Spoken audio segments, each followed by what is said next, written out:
Good evening and welcome to our Heritage Lecture for October. My name is Alyson Brokaw. I'm the Executive Director of the Delaware River Greenway Partnership. DRGP works to preserve and enhance the natural, cultural, and recreational resources of the lower Delaware River in New Jersey and Pennsylvania. Our Heritage Lecture series is generously funded by the Pennsylvania Department of Conservation and Natural Resources. So right now we're officially in spooky season. In fact, tomorrow kicks off Bat Week. And for better or worse, bats get extra attention this time of year. And tonight we'll learn more about why in our lecture, The Weird and Wonderful World of Bats. We'll also learn about the invaluable services these creatures provide to our environment and the threats they face. Joining us tonight to share her knowledge and her passion for all things bats, I encourage you to check out her coffee mug as she speaks, is Dr. Alyson Brokaw. She's an assistant professor in biology at Cedar Crest College, where she's studying bat ecology and animal foraging behavior. She completed her PhD at Texas A&M, and her book on the subject of the weird and wonderful world of bats is available through Amazon and other outlets. There'll be time for Q&A at the end of this presentation, facilitated by my colleague, Cindy Kunis. Feel free to submit questions as we go along, and Cindy will compile them. And if you enjoy the lecture, please donate to DRGP, which you can do through our website or sending us a check the old-fashioned way. Lastly, this presentation will be recorded and posted to our YouTube channel, so you can recommend it to family and friends. And now I'll hand it over to Alyson. All right. Thank you so much for inviting me to speak with you guys, and welcome everybody. As it was mentioned, I am very enthusiastic about bats, and I am very excited to get to kind of do a little pre-kickoff for Bat Week, which is the annual celebration of all things bats, kind of leading up to Halloween. So without too much further ado, I figure we'll dive into the weird and wonderful world of bats. So just to kind of start us off, bats they are mammals. So like us, like our pet dogs, our pet cats, but all bats belong in the same group of animals in the order Chiroptera, which roughly translates to hand wing. And I love this fact because, as you can kind of see from this sort of X-ray view of a bat's wing, it is essentially a modified version of a hand. So bats truly are just fluttering around in the night sky, powered by jazz hands. They are the only mammals that are capable of this true flight. And they have been around for quite a long time. So bats in essentially this form with these wings thought to be capable of true flight and thought to use echolocation have been around for at least 52 million years, with the oldest known fossil record of bats looking pretty similar to our modern bats today, being found from fossil deposits out in areas like Wyoming. And what is particularly wonderful about bats, in addition to them all being within their own order, being the only flying mammals, is they are incredibly diverse. And it is actually really exciting to get to give to you guys this presentation today, this year, because it's only been in the last month or so that the species count for the total number of different types of bats found across the world hit a nice round number of 1,500. So there are 1,500 species of bats currently described by science. And honestly, if I was to give this same presentation again in a couple months, this number, I can guarantee it will have gone up. We are constantly learning new things about bats. We are constantly getting new descriptions of new species of bats. And so they really are just very exciting group of animals to study and learn about. And if you take away nothing else from tonight's presentation, I hope you will take away that bats are incredibly diverse and they are very important to our environment. And one of the things that does make bats particularly special is the way that they get around at night. So for a long time, until about the 1950s, so really not that long ago, within the lifetime of people that we see every day, we didn't know how bats could get around at night without running into things. And it wasn't until John Griffin in the 1950s and some of advances in our technology in terms of detecting different frequencies of sound did we really discover that bats use ultrasonic frequency sounds and they listen for the echoes that bounce off of objects to navigate their world. And so this is what we call echolocation. And just to give you an idea of kind of how excellent bats can be at doing this, I'm going to play this short video of a red bat coming in and trying to catch some insects. Or sorry, this is a big brown bat.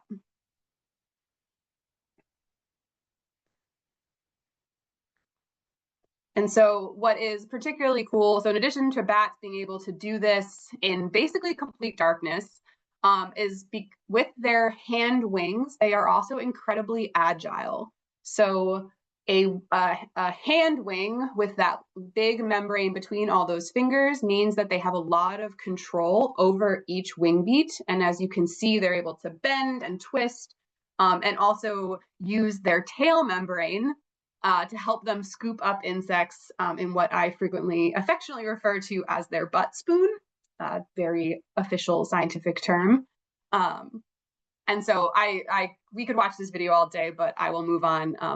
This is also very much slowed down. So normally bats are doing this incredibly quickly. And what is also really cool about bat echolocation calls is that for each species of bat, the call that they produce is unique. And so these calls are a way that scientists like myself, we can go out and study the bats in our areas. So I'm going to play for you a couple examples. These are examples from the little brown bat and the big brown bat, both of which are bat species that are found in this area. And both of these are recordings that I made myself using a handheld bat detector, which is able to detect these ultrasonic high frequency sounds that we measly humans are not capable of hearing. So this is the call for a little brown bat. Whoops. Play.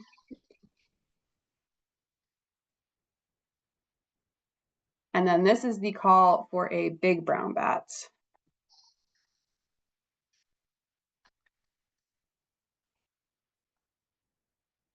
And what you are seeing on these screens is our way of visualizing these calls. So we have time is on the bottom, and then the little kind of check mark like bright colors that you would see as they flash by on the screen. Those are basically mapping the frequencies of the call in real time. And it's a little bit quiet on my computer, but you may have heard kind of what almost sounded like computer noise, and you maybe wondered, like, do I have a cricket stuck in my room or something along those lines? You aren't going crazy. That is actually the sounds that I was trying to play for you.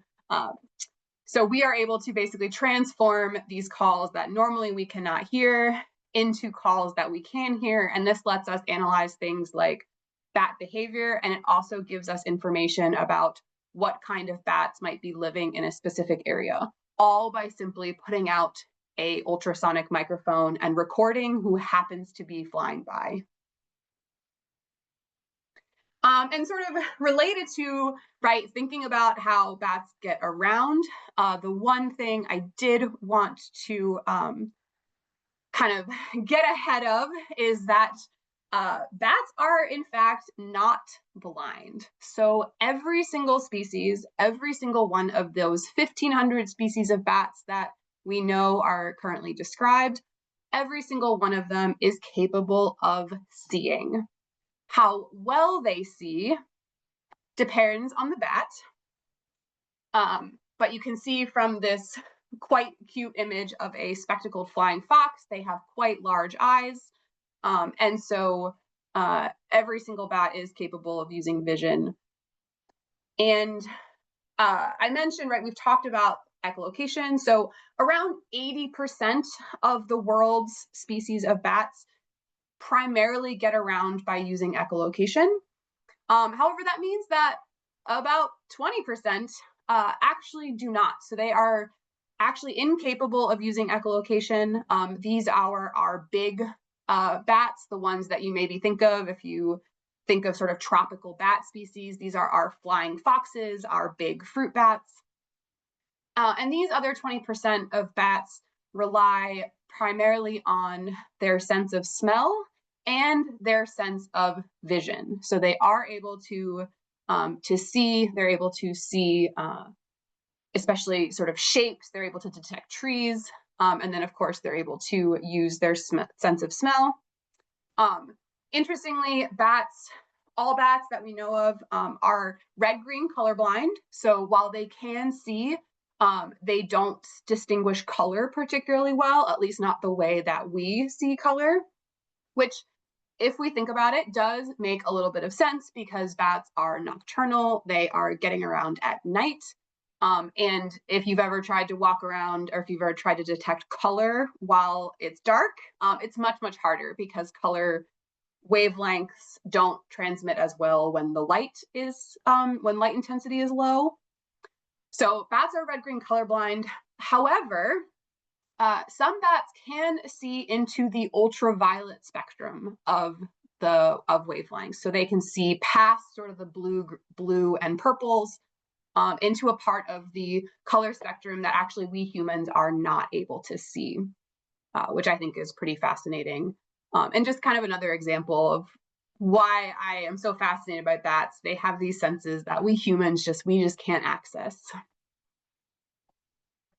And I mentioned that our bats, many bats use their sense of smell to get around, particularly our bats who do not have access to echolocation cues. And our fruit and nectar feeding bats are also known to use their sense of smell to locate, identify, and then make choices about food, whether it's finding an open flower out on the landscape, finding a tree that has fruit on it, being able to identify their preferences. Some bats like to eat certain fruits over others. And then also being able to determine if fruit is ripe, unripe, or potentially past ripe, so that they can make the best choices for their nutrient and energy needs. And speaking of our nectar bats, this is one of my favorite videos to really ever show people. So we have nectar bats have these fascinating adaptations, which is this particularly long tongue. So I'm going to play this video. This is, again, slow motion. So normally this would be happening very, very quickly to see how these bats are able to extend this tongue to reach down to access the nectar at the bottom of flowers.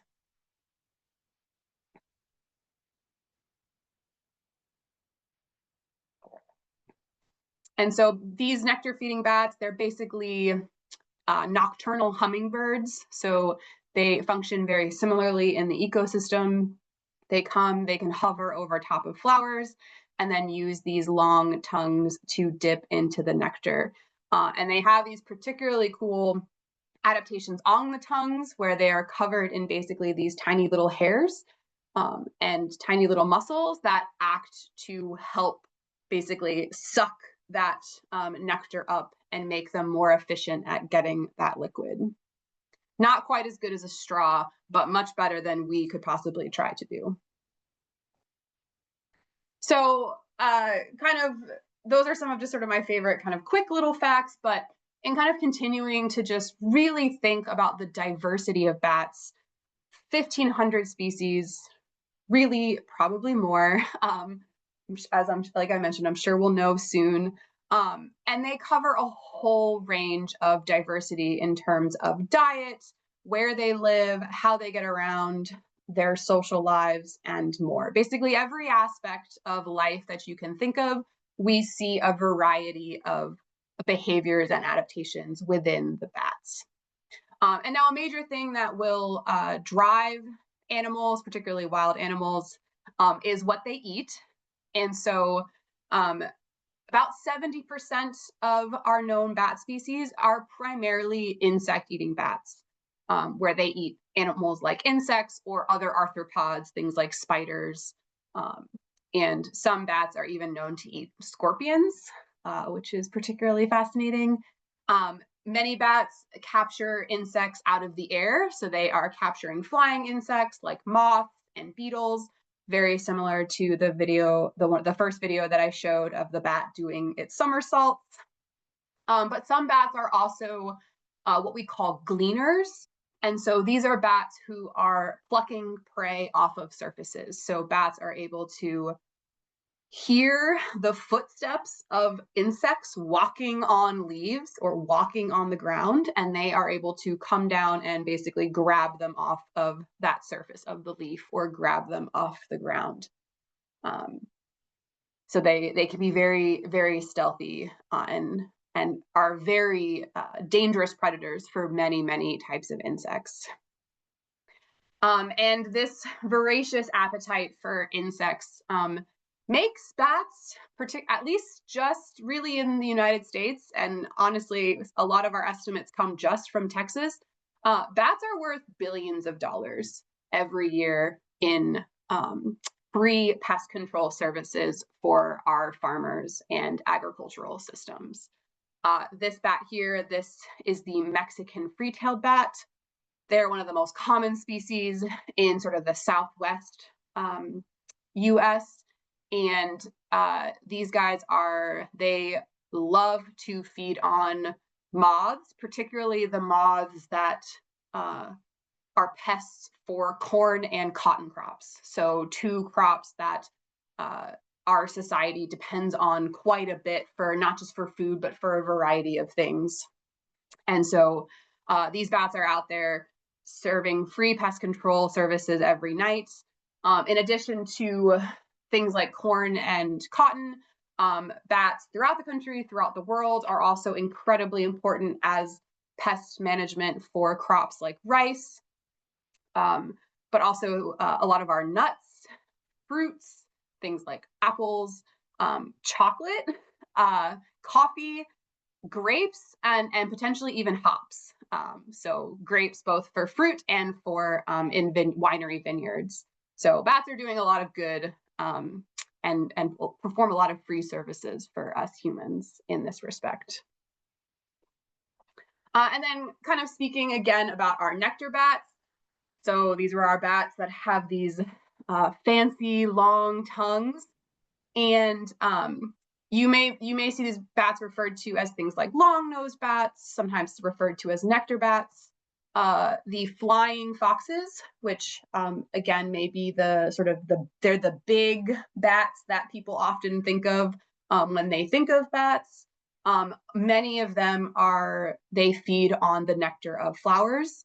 And our nectar feeding bats are found mostly in tropical and subtropical regions. We unfortunately do not have any nectar feeding bats in Pennsylvania or New Jersey. However, you can see nectar feeding bats in parts of the US, particularly along the US-Mexico border. So in states like Texas, Arizona, and New Mexico.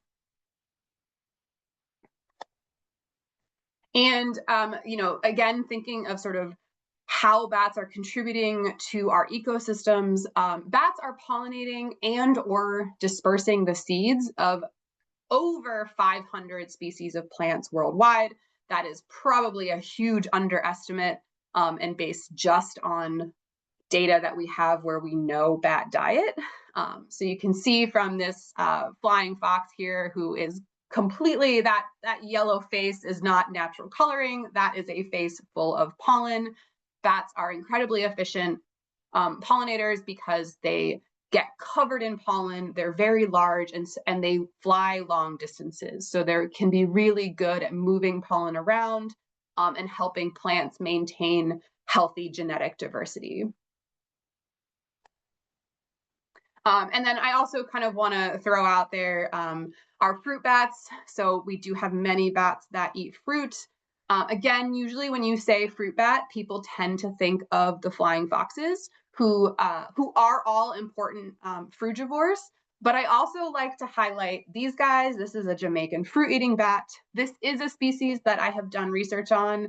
They are among my favorites. They remind me of little teddy bears. And they are also fruit-eating bats. They echolocate and they are found in Central and South America. So just to kind of, again, show the diversity of, places and types of bats around the world.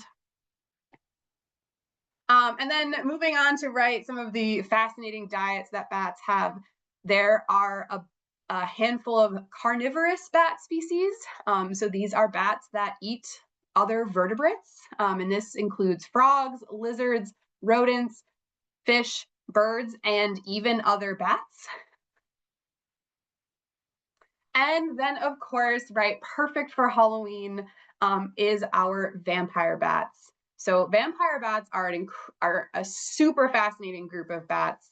But one thing that I do like to kind of highlight that many people don't realize is that of our 1,500 species of bats, only 3 are vampire bats. So vampire bats and a blood-feeding diet is very rare, even among our bats.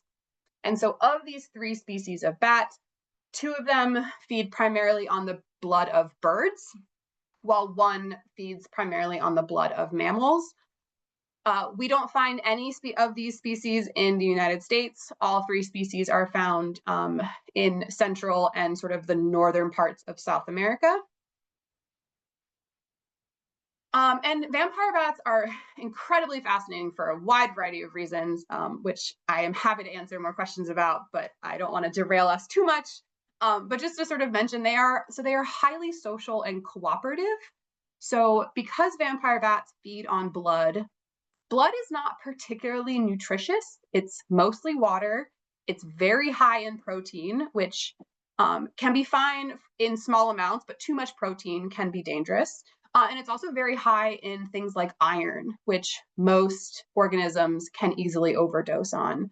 Vampire bats have a bunch of adaptations in their stomachs and in their guts to deal with these disadvantages.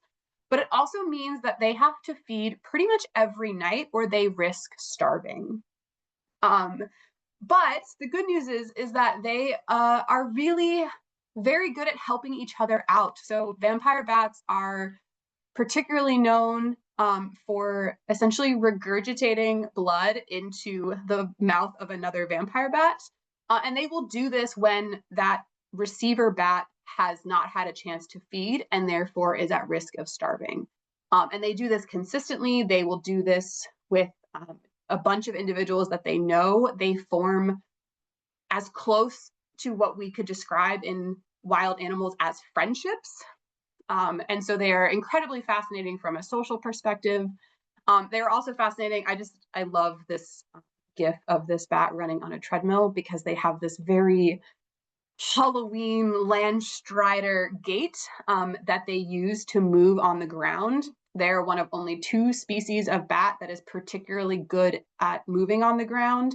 And they may be the only species of bat that has what we would kinematically describe as a run.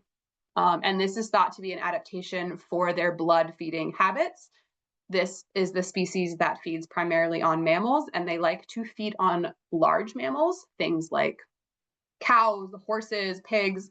And when you are a small animal that's, smaller than the size of my palm, maybe only slightly larger than that, a horse is very large and very dangerous. And so they have this running gait that's thought to be able to help them make a quick escape if they need to while feeding.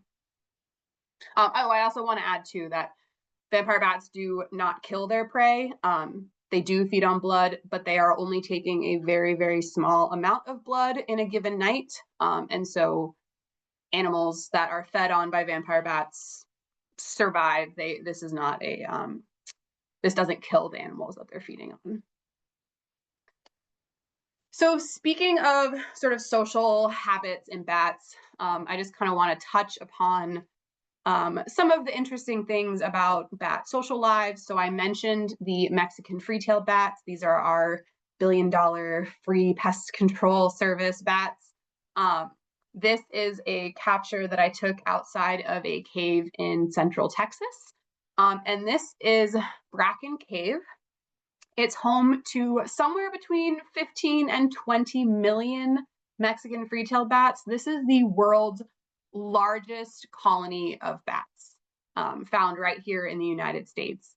It is an incredible sight. If you ever get the chance to visit San Antonio, Texas, I highly recommend checking this out as a cool kind of nature tourist spot. Bat Conservation International, who is a bat-focused research and conservation nonprofit. They own the land that this, they and the Nature Conservancy own the land that this cave is on, and they do run tours to take people to see the bats emerge each night throughout the summer. So highly recommend checking this out. It's incredible to watch. The bats come out in such a way it's referred to as the batnado, because it's essentially you're inside a tornado of bats. And if you're into nature things, this is one of those sites that's hard to beat. And I like to just kind of mention, so speaking of the free-tailed bats, and sort of thinking about social interactions, and sort of, the ways that we humans communicate with each other, I always like to try to make parallels to what we see in bats, who are also these complicated mammals that have these complex social lives. And so one of my favorite facts as well is that bats are among the few other animals besides humans that sing songs.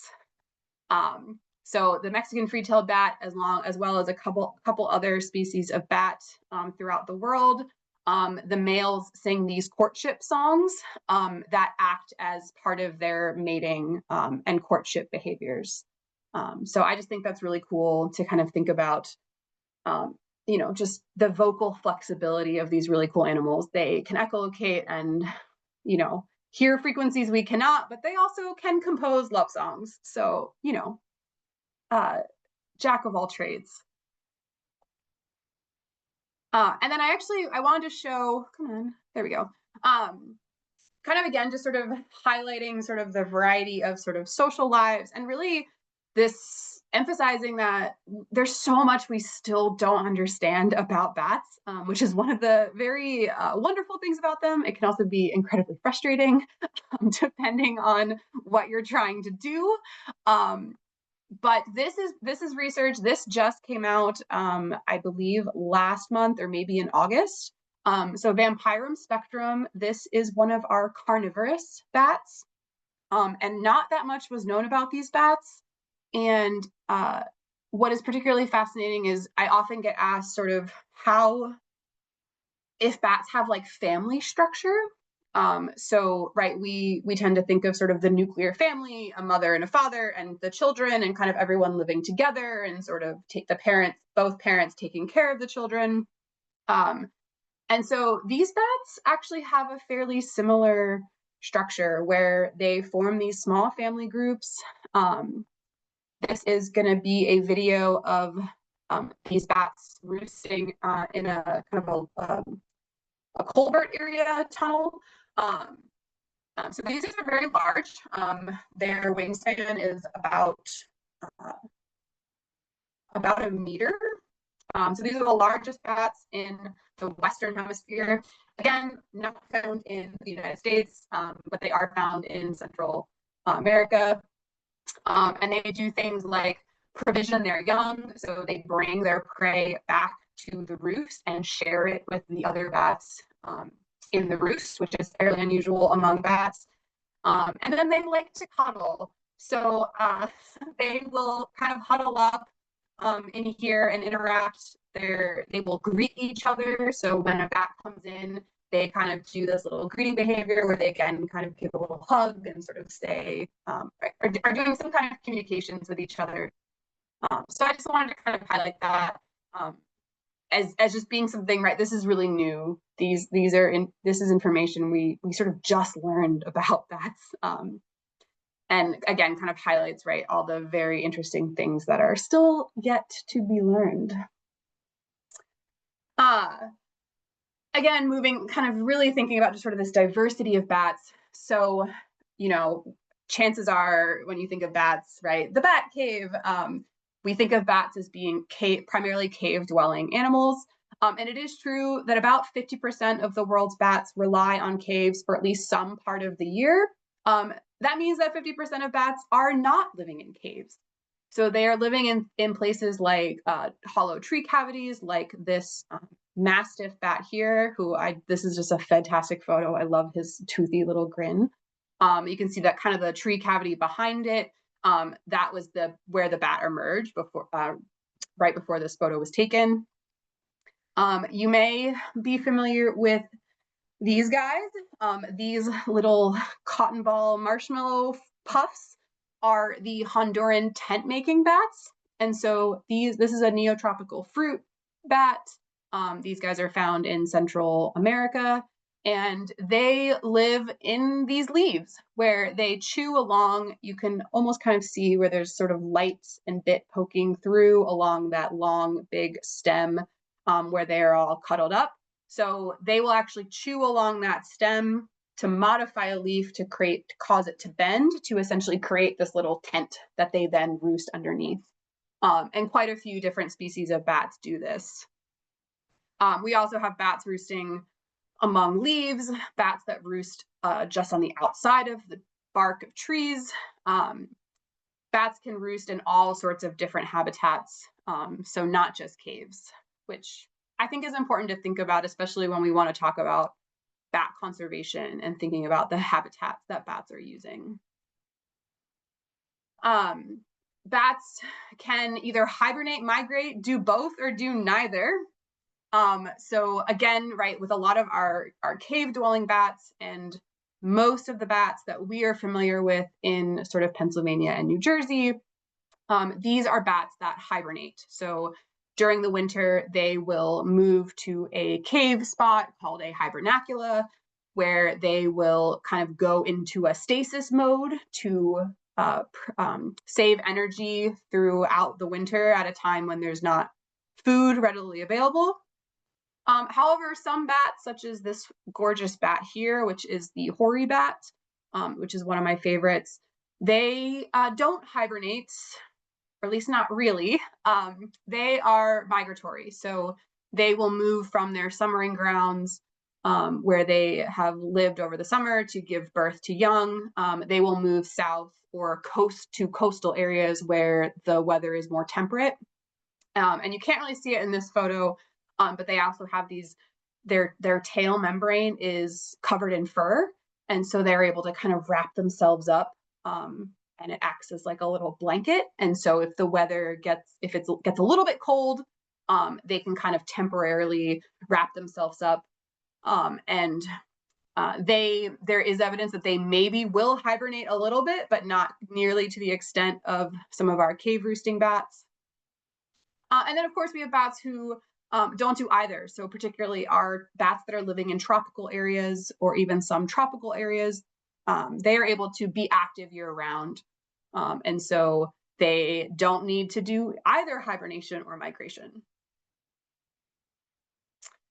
And then just kind of to wrap up in sort of the theme of bat diversity and the things we can learn from bats and just why bats, I just think they're so fascinating, is really bats still have some hidden secrets. And there are things that we as humans can learn from bats that in the long run can act as a benefit to humans. So one of my kind of favorites is that understanding bat cell physiology may be one of the keys to sort of unlocking human immortality, right? If we want to lean into kind of the Halloween spooky vibes, right? Can we live forever?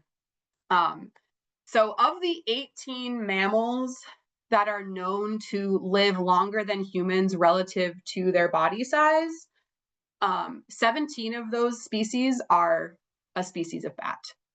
So a general rule in ecology, in biology, is that as a mammal, the bigger you are, the longer you will live. We humans live longer than is expected by our body sizes. For many small animals, such as bats, which have high metabolisms, they have high energetic demands. It's these types of mammals usually don't live particularly long. So a lot of rodents, a lot of our high metabolism animals, even things like hummingbirds, right? They're cranked up on high throughout their entire life, and so most of the time they just don't have particularly long lifespans. Bats buck that trend quite significantly. The oldest known bat was estimated to be at least 41 years old based on recapture data. The bat was captured as an adult, so we don't know how long it lived before that. And it was captured and still in pretty good health. This was a wild bat that lived at least 41 years old.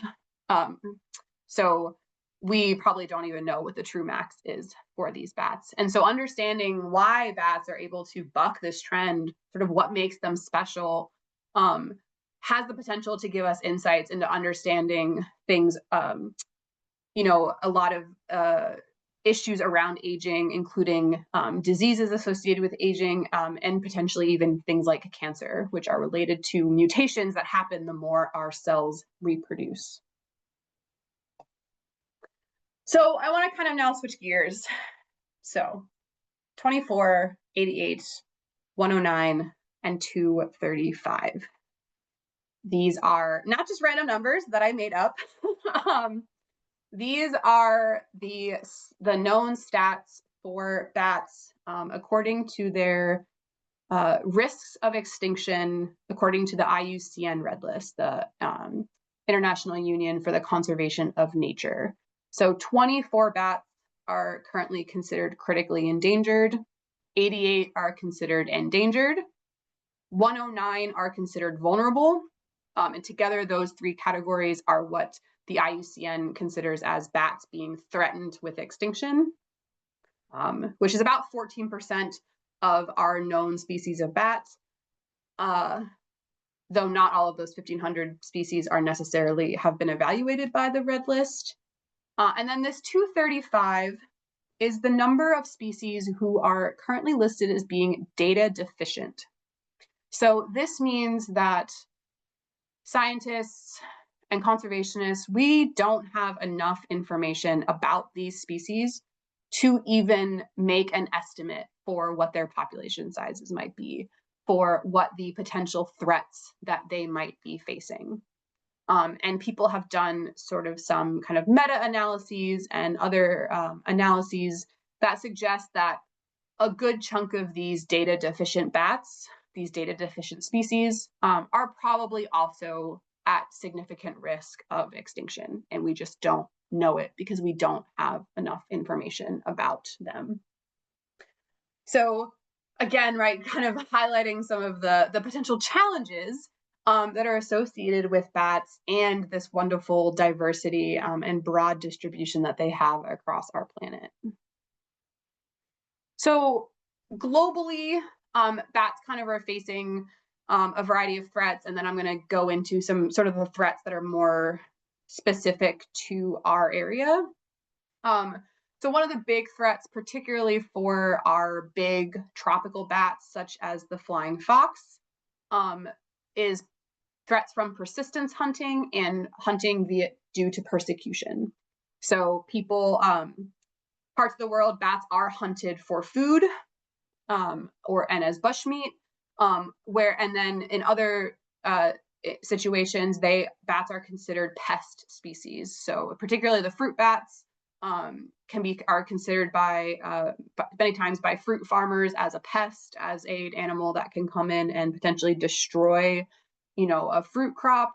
And so they will be hunted as a way to for those farmers to kind of protect their crops. Obviously, this is a huge challenge in terms of both socioeconomic and sort of cultural perceptions of bats. And there are a lot of conservationists doing a lot of really great work at trying to kind of emphasize the importance that bats play in these environments, emphasize the value of bats to farmers, as well as, sort of thinking about the sort of social and cultural implications of things like hunting and any cultural value there. And then, this is not unique to bats, but a major issue facing bats around the world is habitat loss, habitat transformation, and habitat fragmentation. So this is an aerial image from Belize. This is a site not far from where I did field work during my PhD. And so you can just kind of see, right, this forest has just been completely slashed and burned. And then we see some kind of croplands in the back. So it's creating this fragmented landscape. And with bats, it can be particularly challenging because they need both quality roosting habitat. So they need those protected caves, they need these protected trees, these protected forests with the leaves that they can make their little tents. And then they also need quality foraging habitat. So many bats are not necessarily hunting and eating exactly where they live. So our 50% of bats who are cave roosting bats, right, they leave the cave. The Mexican free-tailed bats may be traveling miles before they find a foraging spot. The migratory bat species, right, they need to have habitat along their migratory corridors. So thinking about habitat loss, this is a major problem. It is going to take a multi-pronged approach to really think about how we can protect the habitat that bats need, worldwide. So just to kind of switch gears and kind of, sort of highlight some of the bats that are in our area. So Pennsylvania, New Jersey, we have 9 species of bats known to occur in our area. There's sort of a 10th sometimes bat who is maybe starting to creep, its range might be creeping northward, which is the evening bat, which I don't have on here. Of these bats, so the bats that are all in purple, those species are hibernating species of bats. And then the bats whose names are in green, these are migratory species of bats that we have in Pennsylvania.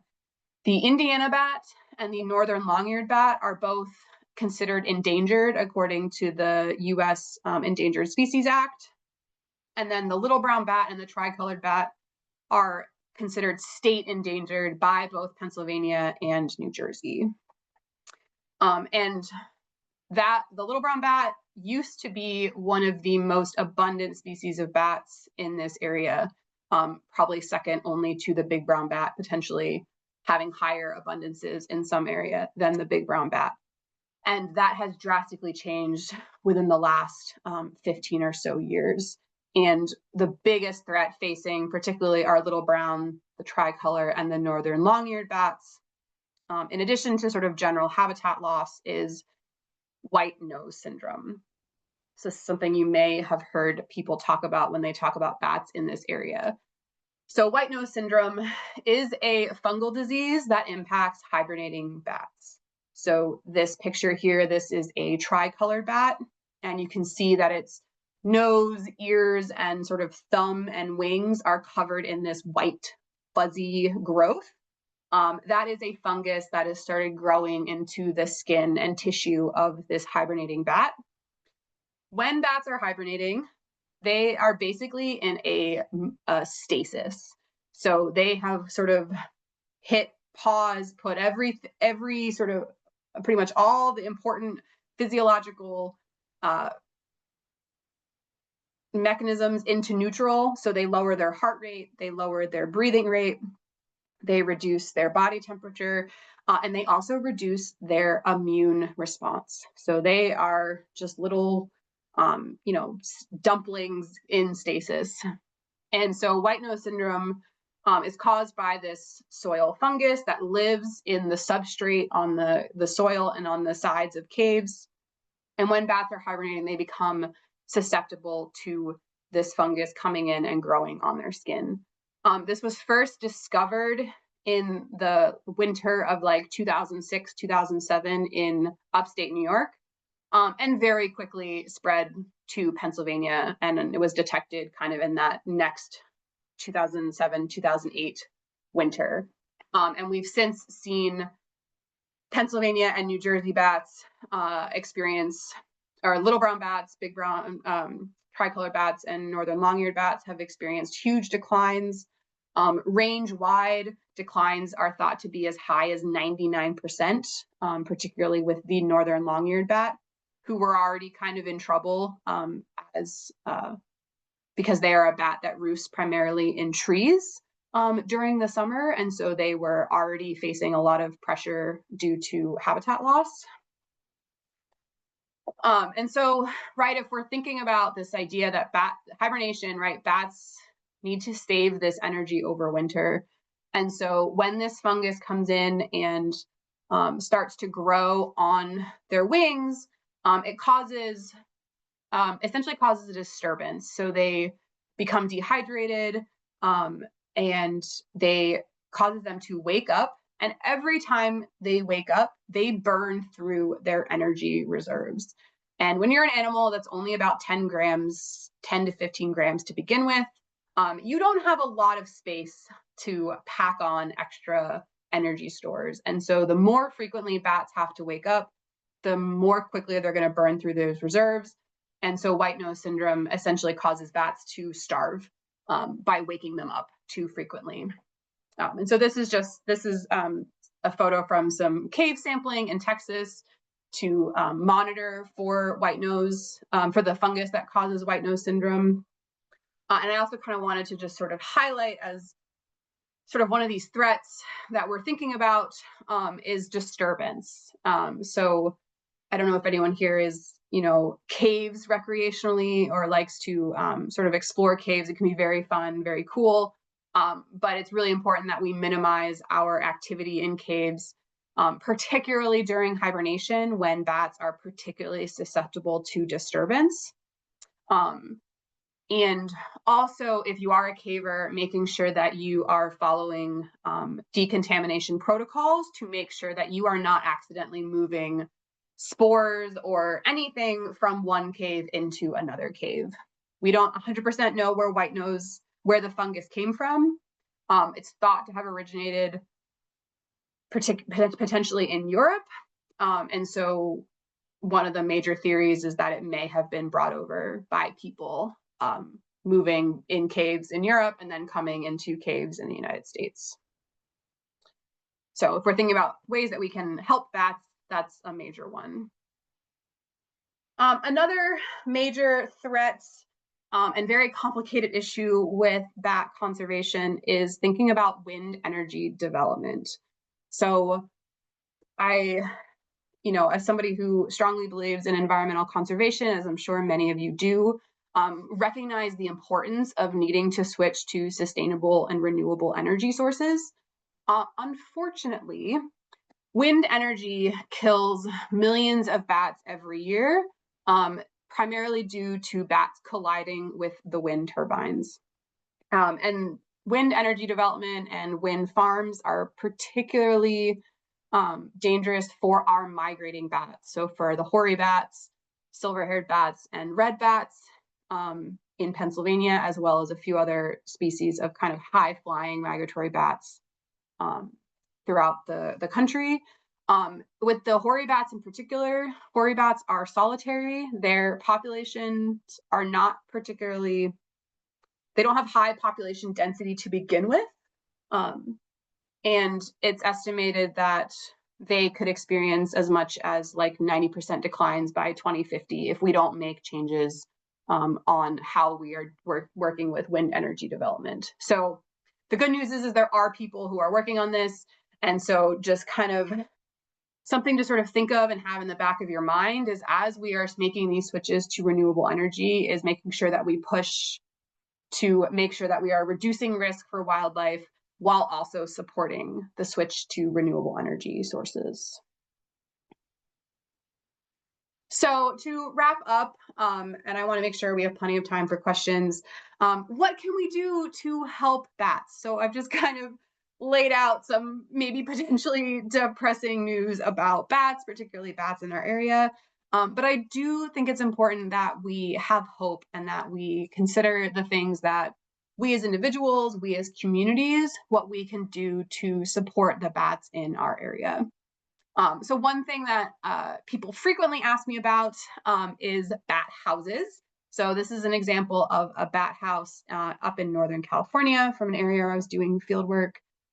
These bat houses were there. This was actually one of 3 that were placed in kind of this clearing that acted as replacement roosts for there was an old park structure that needed to be torn down because it was unsafe. But bats were living in it. So a way that the park property decided to mitigate this was by putting up these bat houses to act as alternative housing. So I think bat houses can be a really great tool when we want to think about providing habitat to bats, especially if you're in a situation where you're trying to exclude bats from somewhere you don't want them. Bat houses are a great way to support bat habitat, but they aren't the only way. And there's actually quite a few fairly low energy, low investment ways that you tonight, right now, could implement to help bats.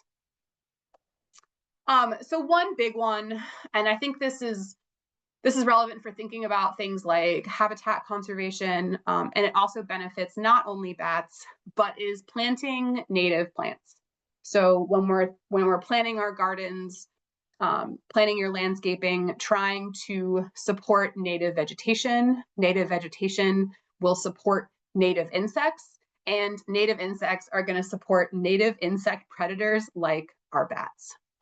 So if you're kind of looking for somewhere to start with gardening specifically for bats, Bat Conservation International does have some resources on their website under Guide to Gardening for Bats that kind of can act as a sort of beginning roadmap to start to think about what are the sort of plants that you can have in your yard that will support a variety of wildlife, including our bats.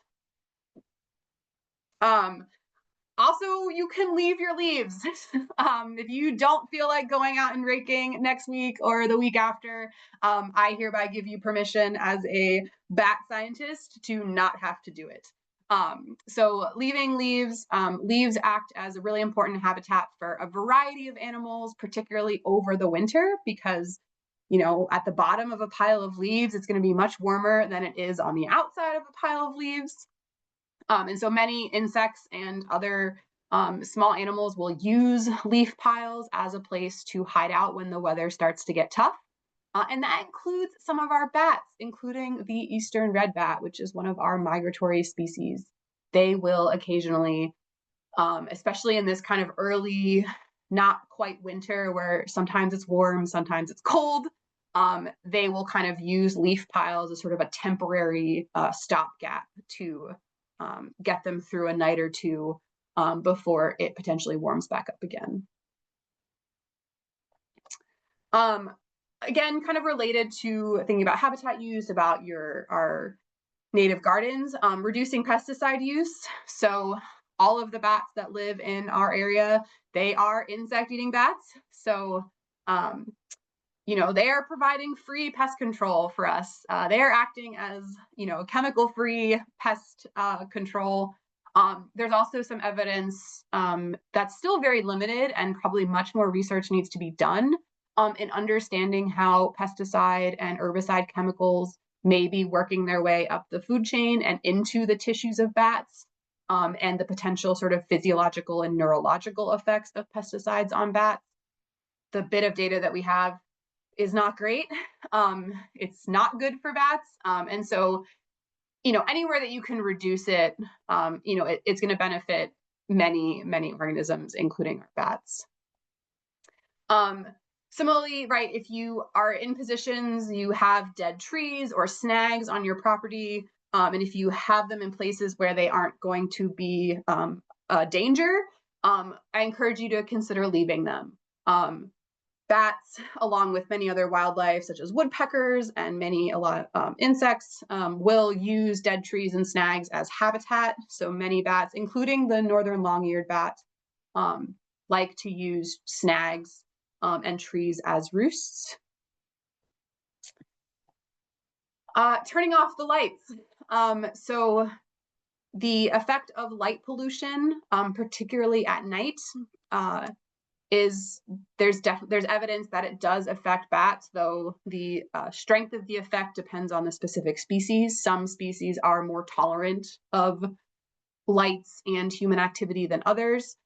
But again, kind of thinking about easy practices that we can do to reduce our impacts, turning off the lights, using warm shifted lights, and having lights that are more directed on motion sensors, that kind of thing.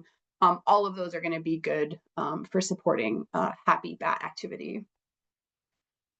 Kind of protecting natural landscapes when and where we can.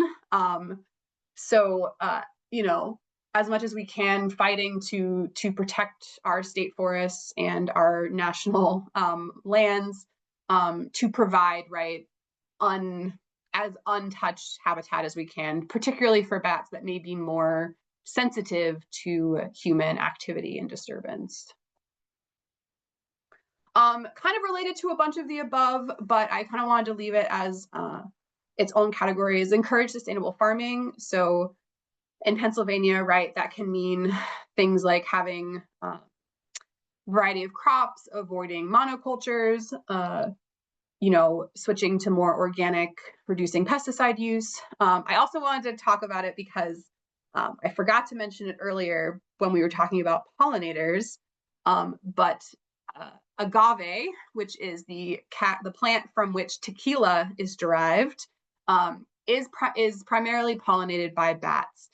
And the sort of expansion of the tequila or agave crop industry has had some negative effects on bats, because these big monoculture of agave are harvested before they flower. And so if you're a bat who relies on the nectar of those flowers, they're basically being cut off from this natural energy source that they need. The nectar feeding bats that feed on agave are migratory, and they rely on flowering cacti and agave to make their long journeys from Central and South Mexico into the United States. So there's been a push to try to get more bat-friendly tequila farming, so leaving some proportion of agave plants, leaving them to flower and not harvesting them before flowering as a way to support bats. So that's just kind of an example of some of the kind of creative thinking that we can see to encourage bat-friendly practices while also still supporting important economic and cultural livelihoods. This is my mom's cat, Nimbus. And a big thing that we can do to protect bats and birds and other wildlife is keeping our pets indoors. So keeping our cats indoors in particular. Cats are particularly dangerous predators for a variety of animals, including songbirds, but also including bats. And so encouraging people to keep the pets indoors, only let them out while supervised, such as Nimbus here on his leash. Responsible caving, which I already mentioned. So not caving during sensitive times of the year, such as the winter, and making sure that you disinfect any material and gear that is going into caves. And then just to kind of wrap up, I want to just direct your attention, kind of have a quick little resource for if you find a bat call a bat rehabber. So ones that are in sort of the New Jersey, Pennsylvania area are Pennsylvania Bat Conservation and Rehab, which is PA Bat Rescue, and then Woodlands Wildlife Refuge in Alexandria Township in New Jersey is an area that I know they accept bats, and there may be some others that I'm just not familiar with. Bats are particularly difficult as rehab animals, so highly recommended that you never try to do it yourself. And then you'll find many times rehab facilities, wildlife refuges that rehab other types of animals, they may or may not accept bats because they do take such specialized care. So if you're ever in a situation where you encounter a bat that is somewhere you don't want it, or is somewhere where it seems like it maybe needs help, the best thing to do is to try to contact a wildlife rehabber, preferably a bat rehabber, to get advice on your sort of specific situation to give that bat its best chance. And this is particularly important this time of year. So we experience these kind of highs and lows in terms of temperature. We start to get sort of hurricane season, fall storms can be really tough on migrating bats who get caught in these storms and blown off course. So just something to really think about as we move into this kind of seasonal change at this time of year. And then finally, kind of the easiest thing that you guys have all already done by just showing up to this talk is by being fans of bats, advocating for bats. If you hear people talking about bats negatively, kind of gently trying to correct or redirect people. I'll be honest, I'm honestly not always as good at that as I would like to be. My mom is great at it. She will just tell people, actually, bats are wonderful. And she will go off and talk about bats. So I aim to be more like her. But yeah, just kind of sharing the importance of bats, talking about the ways that bats help us. Many people just don't realize bats are sort of an unknown. Most people will go through their lives having never seen a bat up close. And so they're kind of a mystery. And so anything that we can do to kind of advocate, inform, and counter myths about bats, I will task you all with kind of moving through life with that energy as a way to help bats in the long run. So that's all I have as far as prepared slides. If you're interested in learning more, like they mentioned at the introduction, I do have a book, The Weird and Wonderful World of Bats. It covers a lot of things that I talked about today, but there's much, much, much more in there that I could not talk about. It's got some gorgeous pictures that were provided by a few different bat researchers I know, including most of the photos that were in this presentation. So words aside, I think it's worth checking out for those fantastic photos alone. And then you can find me online on my website, or I'm on all the socials as Allie B. Batgirl. And so I'll leave this up for a couple minutes in case you want to write anything down, and then I will take questions. Wonderful. Thank you. That was really interesting. So many neat facts, and I'm glad you covered the white nose disease. I feel like I said that wrong. I'm sorry. I know what you're talking about. Didn't sound right when I said it. Have you been to the Bat Bridge in Austin, Texas? Yes, I have several times. In fact, it is truly actually kind of a huge conservation win. So I believe it was in the 80s.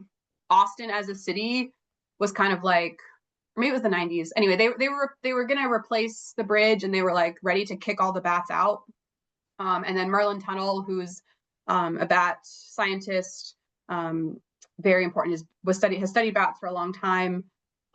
He kind of stepped in, and he and other people in the city really pushed against the city to be no, you need to keep these bats here. This is special. And now the Austin Bat Bridge is a huge tourist draw for the city of Austin. So another great example of kind of how we can coexist with bats, and it's definitely worth checking out if you're ever in Austin. especially in the summertime.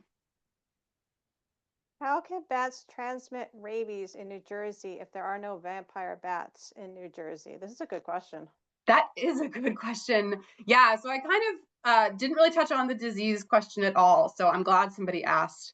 So all bat species, as all mammal species, can be infected by and can transmit rabies, including humans, dogs, cats, raccoons, foxes, and bats. So that's one of the other important reasons why, if you ever encounter a bat, that you don't try to handle it and take care of it by yourself, is that bats are a rabies risk around the world, simply as a wild animal. You may sometimes hear sort of facts and figures that bats are the #1 cause of rabies in humans, and that is technically true, but there's been like 5 rabies cases in humans in the past 60 years. So it's a pretty low sample size. And one of the biggest issues is that because bats are so small, if you do handle a bat improperly, if they bite you, you will feel it. So the myth of that, like, you won't know if a bat bit you, is not true. They have tried to bite me through gloves, and believe me, you will notice if they're trying. But because the bite is so small, it can disappear very quickly. And so people frequently don't think of it as being a big deal, and that's where it can be a risk. So if you are ever in a situation where a bat is found, well, if you're bitten by a bat, definitely seek medical attention. And if you're ever in a situation where a bat is found in an area where somebody may have been sleeping, unconscious, or otherwise unable to know if they've made contact, so really young children, anyone who has any kind of neurological issues such as dementia or Alzheimer's, it is important to seek medical advice in those situations as well. But I do want to emphasize that across wild bats, healthy wild populations of bats, the percent of rabies is around like 1 to 3%, best that we know. So it's a fairly low risk, but it's always a risk, and it's always better to err on the side of caution. Yeah, I'm glad that question was asked because that's a very important one to know. Yes. I live in Princeton and I would like to hear how best to encourage the growth of bats in my area. For example, are there bat houses to put up in one's backyard, or other things to do or not do to encourage a healthy bat ecosystem? Yeah, so I think, I mean, a lot of the stuff I outlined, I know right now everyone has a garden, not everyone is able to do everything. So a lot of the really simpler things,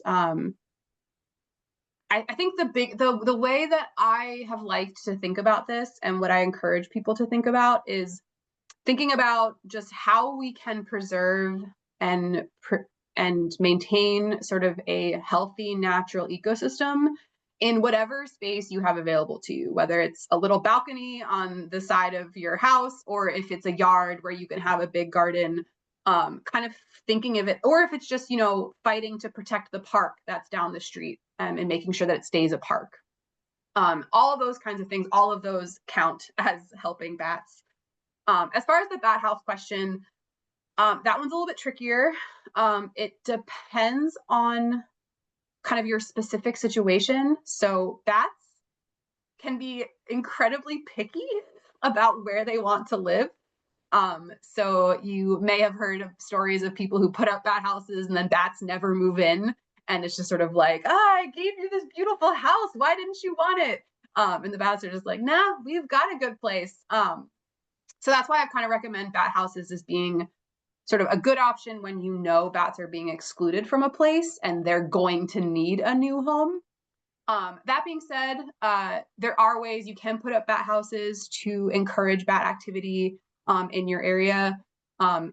The type of house and where you place it depends on sort of your specific situation.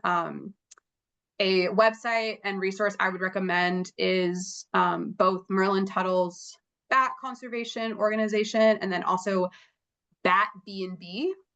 Bat B&B is a they manufacture bat houses, but they manufacture bat houses that are proven to work.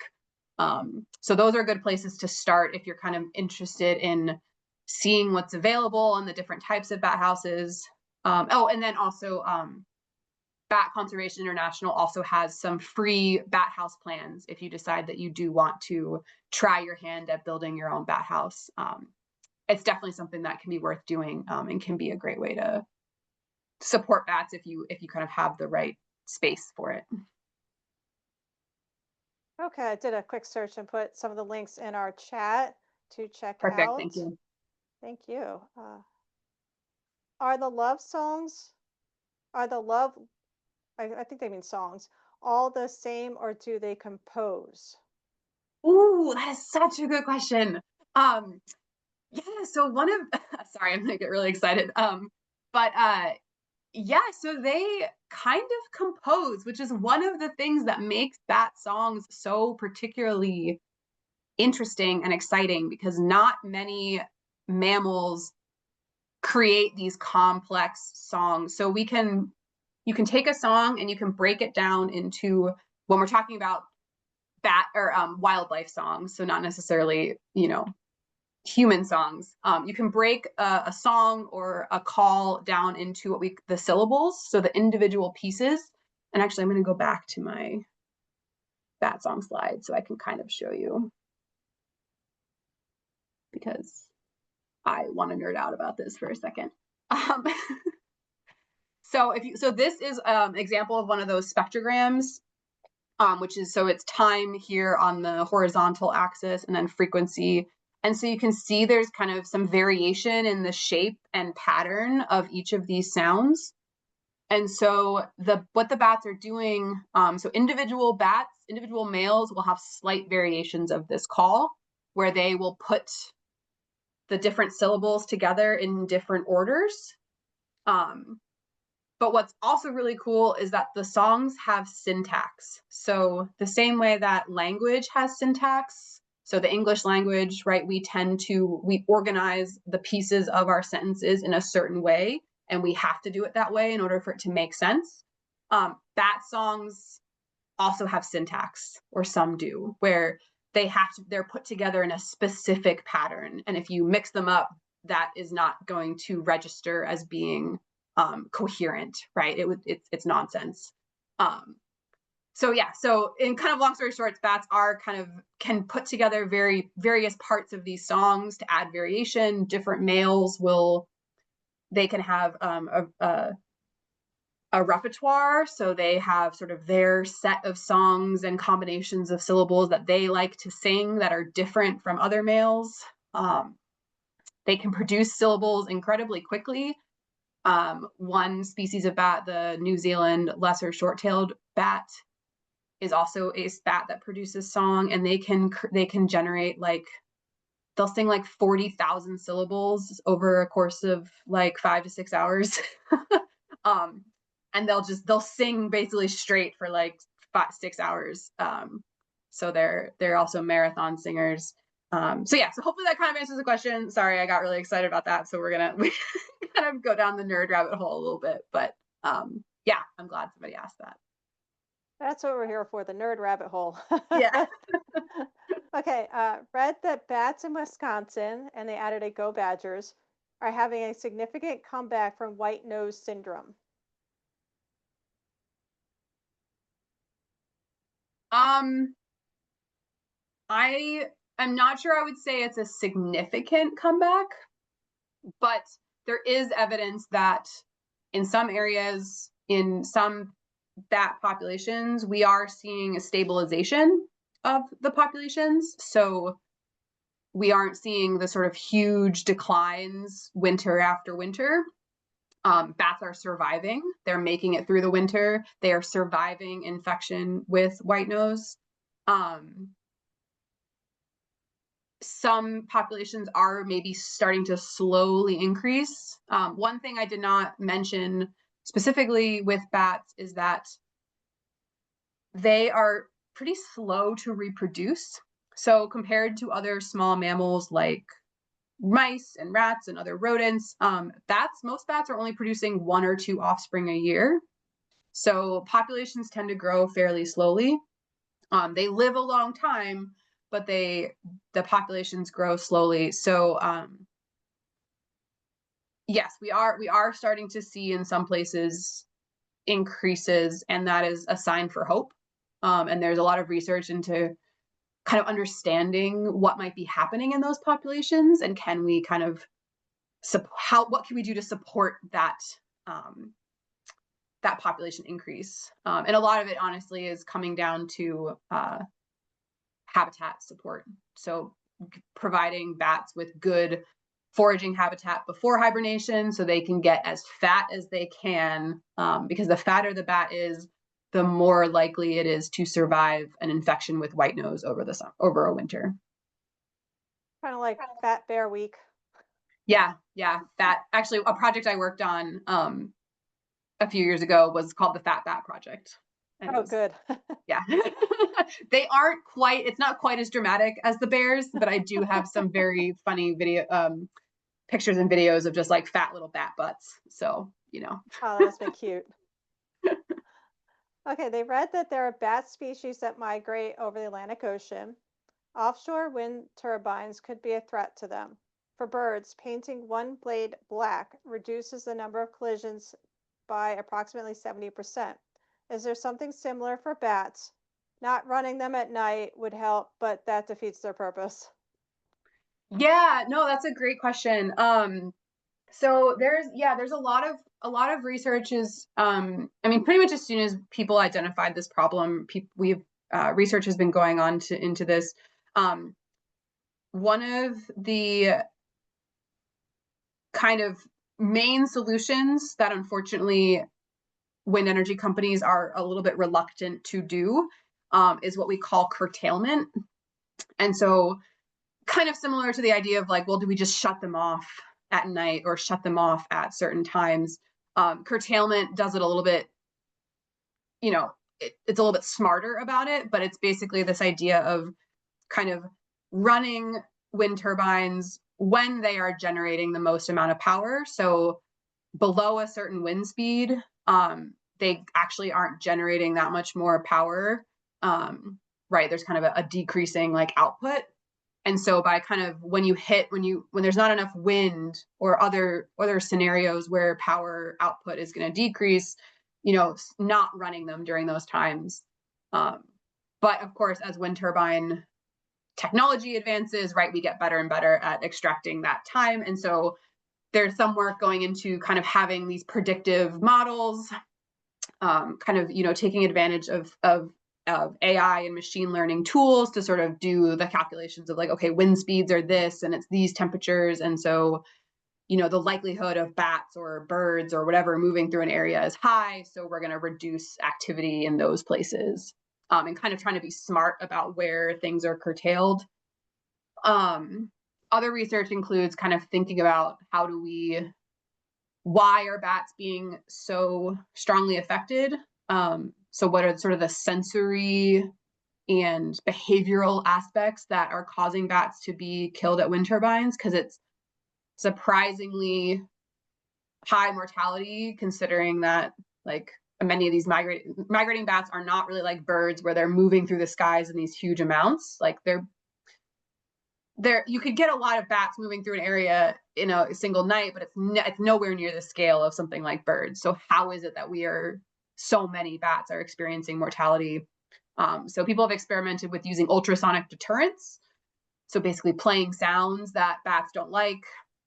Other kind of deterrents, looking at lighting to see if lighting can affect bats. The problem is honestly, we just don't know enough about how bats function and see the world to really know which of these solutions is going to work. So it's probably going to end up being some combination, or depending on the specific region. So people are definitely working on it. Some of my colleagues, we published a review paper a couple years ago thinking about kind of the sensory cues and sort of, are bats seeing wind turbines? Are they not seeing them? Sort of what's happening from the sensory perspective that's leading to collisions, and then how can we back up and think about that piece so that we can avoid that outcome. Hopefully we figure that one out soon. Yeah. What are the most common bats in central New Jersey? She commented that in the early evenings, she sees a lot of bats flying over her backyard. Great. I love to hear that. So my guess would be the bat you're probably seeing in your backyard is the big brown bat. So big brown bats, uh, they were in some big brown bats populations were a little bit affected by white nose, but they're tough bats. Like they can be out flying. Big brown bats have been caught out flying in like the middle of the winter in the middle of Canada, right, where it's super, super cold. So big brown bats, they're tough bats. So they've done okay.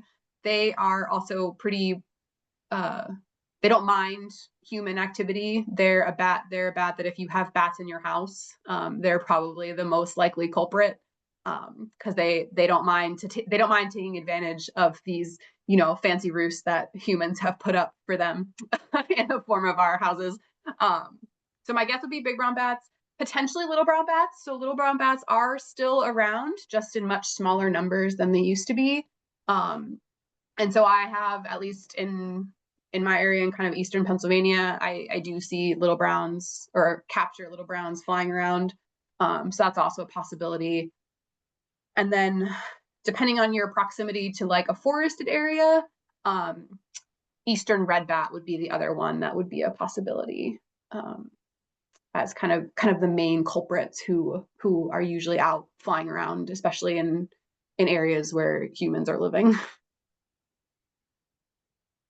Next one is just a comment that Mercer County Wildlife Center, which is in the Lambertville area, accepts bats. Okay, great. Good to know. And this one, it starts with a compliment about your shirt. She likes your shirt, and I do too. It's very appropriate. She has a couple questions. She does have a bat house right now. No one lives there. How could make it attractive to get a bat?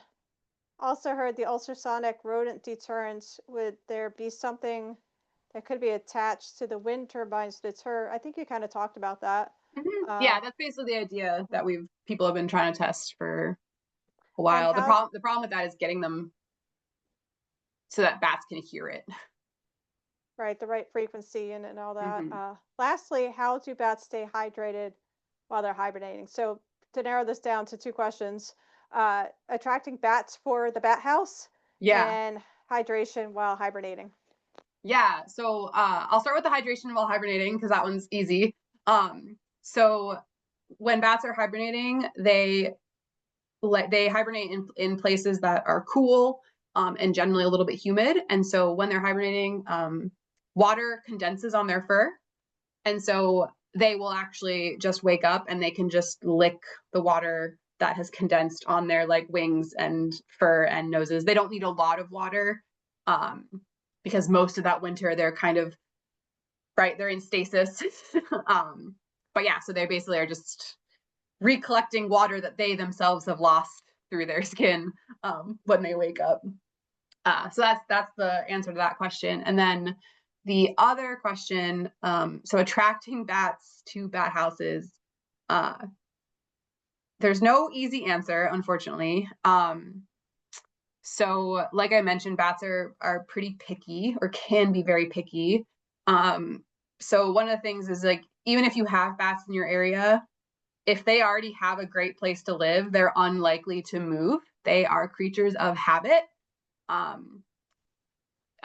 will return to the same roosts year after year, to have their babies, to spend the summer. Like, they will return to the exact same structure, the exact same tree if it's still there. So they are definitely creatures of habit. They don't necessarily they're not necessarily out exploring, looking for new places, especially the bats that we have in our areas. I would recommend checking out Bat Conservation International and Bat B&B, because there's kind of some nitpicky things that you can do to kind of maximize your chances. Some bats like certain styles of bat house. Some bats have certain preferences for the amount of sun that the bat house gets, the height of the house. how much clutter or other things there are around the house. And all of those can be very species specific and area specific. So unfortunately, there's no magic bullet to attract bats. It's a lot of just kind of trying different things and hoping you get lucky. Throw out a vacancy sign. Yeah. Free first month rent. Mm-hmm. I mean, we'd have to teach them to read first, but. Oh no, this has just gotten complicated. Is there a top 3 things that we should know to promote, defend the benefits of bats to naysayers? Okay. Ooh, that is good. I mean, my go-tos are usually making the connection between kind of the economic value of bats. So, right, that they are saving our farmers, our small businesses, millions of dollars every year.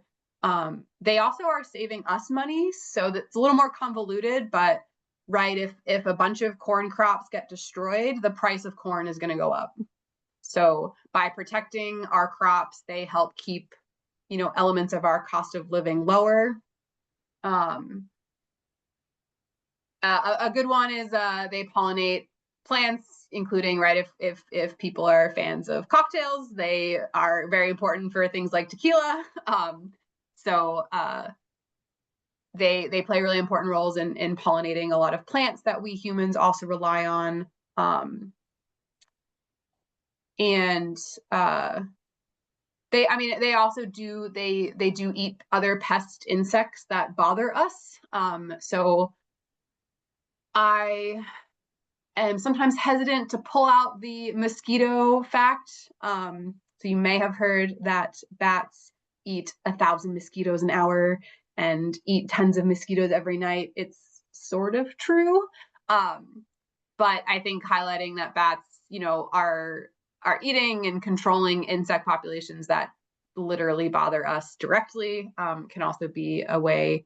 I also, honestly, one of the best things, and this maybe works because I have a bunch of photos of bats on my phone, but when people are like, ew, bats, so gross, I'm like, actually, they are adorable. And you can show them the pictures of the really adorable faces of bats, because so many people just haven't seen a bat up close, right? We see this spooky silhouette in the sky if you're lucky, or you only see kind of the goofy Halloween horror depictions on TV. And so I think just kind of showing people like, hey, look, here's this kind of cute little furry thing. We tend to like cute furry things. We as humans are biased towards them. That can also be surprisingly effective. That's very true. So here's an interesting question. They thought bats can't fly or take off from the ground, but you said they can be in leaf piles. Can you explain more?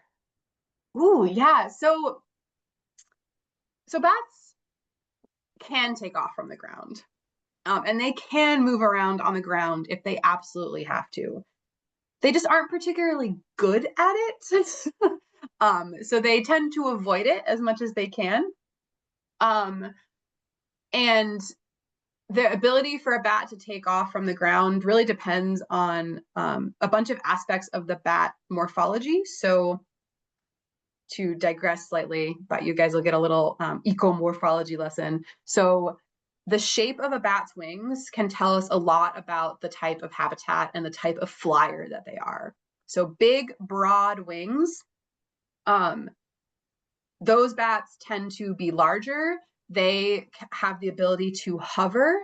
And those bats can be great. If they find themselves on the ground, they can be very good. They have enough energy. They can get the right amount of lift under their wings to sort of push themselves off the ground if they absolutely have to. Other bats are not quite as good at it, and they can sort of get themselves off the ground. And if they have a long enough runway without running into anything, they might get lucky. But they can be incredibly good at crawling around, which makes sense if you're an animal that prefers to be in the air or upside down. there's a chance that you may sometimes end up in a place that is not those two places. And so being able to get themselves into a position that they can then get enough air under them. So many bats, even if they're not particularly good at launching themselves into the air, they're pretty good at scurrying, or they're good enough at scurrying to get themselves to a wall or something where they can climb, and they're very good at climbing. Some bats, so if bats have long, narrow wings, those are bats. Those are the speedy, fast flying, straight flying bats. So those are bats that prefer to be out in the open sky. They are really good at moving fast in straight lines, not as good at navigating complicated territory or being very maneuverable. And those bats are really bad at getting themselves off the ground. So those are the free-tailed bats. And those bats are particularly good at running around on the ground, and then they will find a spot where they can climb themselves up so that they can then take off at a height that they need. So the red bats, which I mentioned, are the ones that will crawl into leaves. They're kind of somewhere in between. So they have shorter, broader wings because they tend to be flying in more cluttered environments. And so they are able to move around on the ground as they need, and then they can they don't have to get up as high to get themselves into the air. Okay, can bats carry Lyme disease? You know, I actually don't know the answer to that question off the top of my head. I feel like I've had colleagues who've worked on Lyme in other mammals. And so I'm trying to remember if they ever tested bats for Lyme. I think if it happens, it's not particularly common. Bats don't really, I'd say they don't get ticks, but that's not totally true. Bats in our area don't really necessarily get ticks, because most tick species, who are like a major vector of Lyme, are, they're putting themselves on like the edges of grasses and then latching on to any animal that walks by. And so bats are not really in those places where a tick would launch onto them. But I can't say I know for sure, and that would be a great thing for someone to ask at some point, because like I said, there's still lots of things we don't know about bats. I did have somebody chime in who said bats are not a reservoir for Lyme. I would buy it. We'll take it. Yeah, like I said, I'm not as familiar. That's just kind of my best guess. Okay, so what was your path to become a bat scientist? And by the way, what is a bat scientist called? Yeah, so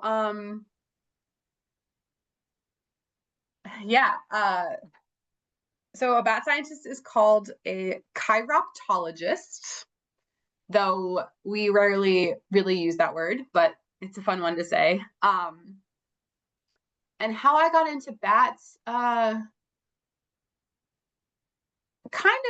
little bit of a sort of stereotypical, girl grew up in the woods and liked animals kind of story. So I pretty much from a young age knew I wanted to study wildlife. I grew up in a more rural area here in Pennsylvania. My parents were involved in environmental things either through work or community. And so always was really interested. I actually studied birds for a little while in college, and then kind of senior year of college, got really interested in bats after doing a class project, and just kind of learning a bunch about them and realizing how much we still didn't really understand about them. And so when I was pursuing grad school and grad school research, I decided to focus on bats, and just kind of fell in love with it and with them, and continue to just be fascinated by all the weird and wonderful things about them, and then all the things that we still don't know. So yeah, that's kind of it. Nothing too flashy, but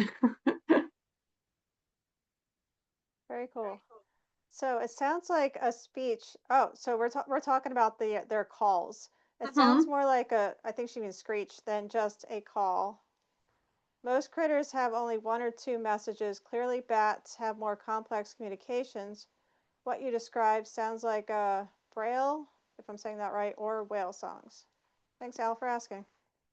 Yeah, so whales are also a mammal that produces songs, so it is very similar. I also didn't even really get into it, but so not all bats produce songs, but pretty much all bats produce what we call social calls. So social calls are just any noise that a bat makes that isn't an echolocation call. So if you have ever been kind of near a bat roost or had bats in your house, they are chatty. They are chirping and screeching and making all sorts of noises that we can hear. There's also a bunch of social calls that are out of our hearing range, and I mean, bats also, they have a range of different calls that might mean different things or have different contexts. So certain noises are linked to more aggressive types of encounters. Bats have what we call isolation calls. So particularly used when like a mother is returning to the roost after foraging and the babies are left in the roost before they're able to fly. They will use isolation calls to find each other. So the mom will give a call and then the baby will respond. The pup will respond. Bats will also do that to find each other. So I talked about the vampire bats. So, excuse me, vampire bats are an example of bats that will basically, it's like little games of Marco Polo. So they will yell out their call and then their buddy who is nearby who hears it will respond, as ways of kind of keeping in contact with each other. So yeah, so they have a whole set of kind of complicated social vocalizations that help them communicate a variety of things, especially, which makes sense. They're these social animals. They have to be able to interact with each other, and a main way to do that is acoustically, is with sounds. So yeah, that's a great question. I followed up with a comment that sounds like a pretty sophisticated speech. Yeah, in some cases it can be. So one of the cool things about sort of the songs was I mentioned kind of that syntax, which is something that not all mammals use. And so bats can kind of offer some interesting insights kind of into things like the development of language and understanding speech neurology and how we produce speech, and sort of the genetics and the physiological mechanisms behind speech and talking, and use that information to sort of help us better understand speech related disorders and that kind of thing. So yeah. Very neat. That is it for questions. I just want to say thank you very much for your wonderful presentation. It's very, very interesting. These are really neat creatures, and thank you everyone who joined us. Yeah, thank you so much for having me, and thank you to everyone who joined. Thank you again. Have a good night.